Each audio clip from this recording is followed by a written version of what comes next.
कि भारत में आज भी ऑपरेशन सिंदूर को लेकर बहुत ज़्यादा डिवीजन है, सबकी अपनी अलग अलग राय है और हमारे देश में उसे लेकर बहुत राजनीति हो रही है। लेकिन पाकिस्तान एक स्वर में, एक आवाज़ में, वहाँ के चाहे कोई भी नेता हो, वो दुनिया के सामने अपनी एकता दिखा रहे हैं। एक बहुत बड़ा फर्क है। इसलिए तुम पाकिस्तान से छीन नहीं सकते।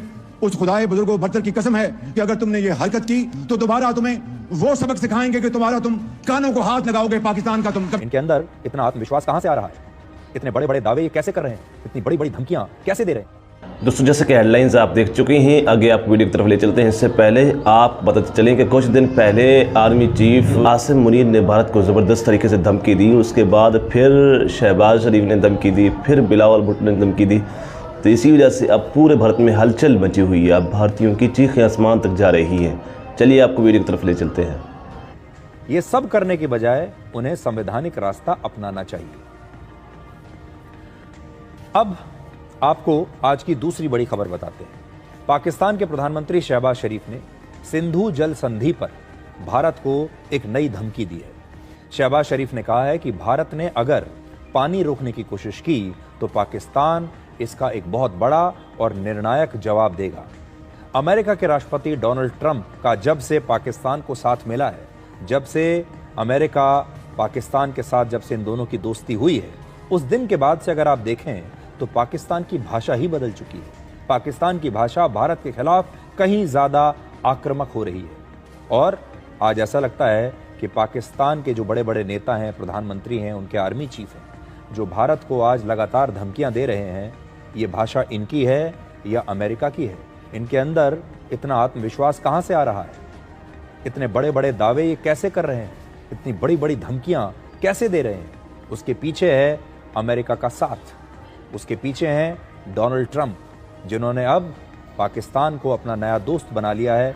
और जब से ये नया रिश्ता कायम हुआ है दोनों देशों के बीच, तब से पाकिस्तान के नेता लगभग हर रोज भारत को नई नई धमकियां दे रहे हैं। मैं ये बताना चाहता हूं आज दुश्मन को कि अगर तुम हमारा पानी बंद करने की धमकी देते हो तो ये बात जहन में रखना कि पाकिस्तान की एक बूंद भी तुम पाकिस्तान से छीन नहीं सकते। उस खुदाए बुजुर्गों बरतर की कसम है कि अगर तुमने ये हरकत की तो दोबारा तुम्हें वो सबक सिखाएंगे कि तुम कानों को हाथ लगाओगे पाकिस्तान का। तुम कभी भी। तो आप भाषा देखिए पाकिस्तान के प्रधानमंत्री की, और देखिए कि ये जो नई नई आक्रामकता उनकी दिखाई दे रही है, इसके पीछे कौन हो सकता है? इसके पीछे अमेरिका है। अब पाकिस्तान समझ गया कि अमेरिका हमारे साथ है, और अगर भारत के साथ दोबारा कोई युद्ध जैसी स्थिति हुई तो इस बार 1971 की ही तरह अमेरिका फिर से पाकिस्तान का साथ देगा। और इसीलिए हम लगातार आपको ये बताते आ रहे हैं कि दुनिया में जो शक्ति संतुलन है अब फिर से बदल रहा है। आज प्रधानमंत्री शहबाज शरीफ को जवाब मिला है भारत के नेता असदुद्दीन ओवैसी से। ओवैसी ने कहा कि शहबाज शरीफ की धमकियों का भारत पर कोई असर नहीं पड़ने वाला। ब्रह्मोस है हमारे पास, और फिर उनको भी समझना चाहिए कि वो उन्होंने खुद कहा कि मैं स्विमिंग कॉस्ट्यूम में था तो मुझे मालूम हुआ कि 9 एयरबेस चले गए। इस तरह की बकवास उनको नहीं करनी चाहिए। आप एक मुल्क के वजीर आजम हैं, आप एक कुछ तो खैर आपको उसका पासो लिहाज नहीं होगा, मगर इस तरह की आप जबान इस्तेमाल कर रहे हैं जो हम पे कोई असर नहीं करेगा। पानी इंडस वाटर ट्रीटी को सरकार ने एबेंस में रखा है।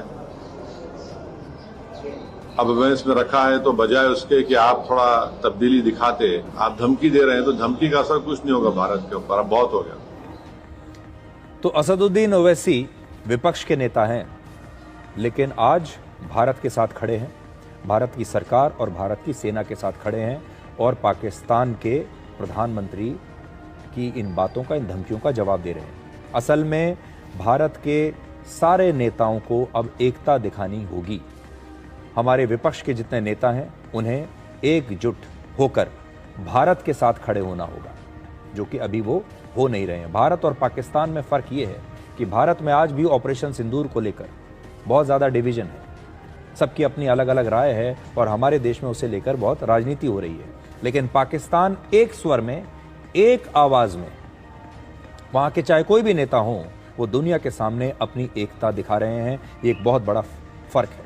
इसलिए भारत में हर धर्म और हर वर्ग के लोगों को अब एक साथ आना होगा और ये जो भारत की कहानी है इसे दुनिया के सामने पेश करना होगा। पाकिस्तान के पूर्व विदेश मंत्री बिलावल भुट्टो जरदारी आजकल इस बात पर बड़े खुश हो रहे हैं कि अमेरिका ने भारत पर 50% का टैरिफ लगा दिया है। उन्हें लगता है कि अब डोनाल्ड ट्रंप भारत से नाराज हैं और पाकिस्तान के नेताओं को लग रहा है कि अमेरिका अब भारत के साथ नहीं बल्कि पाकिस्तान के साथ आकर खड़ा हो गया है और इसीलिए हर रैली में, अपने हर भाषण में अब वो इस बात को, इस मुद्दे को उठा रहे हैं कि देखिए डोनाल्ड ट्रंप ने भारत का साथ कैसे छोड़ दिया। हम ट्रंप हुकूमत का शुक्रगुजार हैं कि इन्होंने अपनी तारीख में सबसे ज्यादा टैरिफ्स और सैंक्शंस भारत के खिलाफ लगाए हैं। अपना ट्रेड वॉर के कॉन्टेक्स्ट में यूरोपियन यूनियन भी कह रहे हैं कि वो भारत को सैंक्शंस भारत पे लगाएंगे और उनकी अवाम के मुआशी अंदाज पे उनके मुश्किलात का सामना कर रहे हैं। लेकिन ये इस बुज़दिलाना हमला से, इस बुज़दिलाना मौक़िफ़ से भारत पीछे नहीं हटा। दोस्तों, जैसा कि वीडियो आप देख चुके हैं कि कुछ ही दिनों में 3 धमकियां भारत को मिल गई, तो इस वक्त भारत की चीखें आसमान तक जा रही हैं। भारतीय सहाफ़ी हों या एंकर हों, हर सहाफ़ी चीख रहा है, हर एंकर चीख रहा है। उनका यही कहना है कि पाकिस्तान के पास इतना ताकत कैसे आई है। ये सिर्फ अमेरिका का साथ देने की वजह से पाकिस्तान ने अब हमें बड़ी बड़ी धमकियाँ देना शुरू हो गई। अगर आपको हमारे इसी तरह की वीडियो अच्छी लगती हैं तो हमारे चैनल को सब्सक्राइब ज़रूर करें और घंटी के बेल आइकन को भी ज़रूर दबाएं।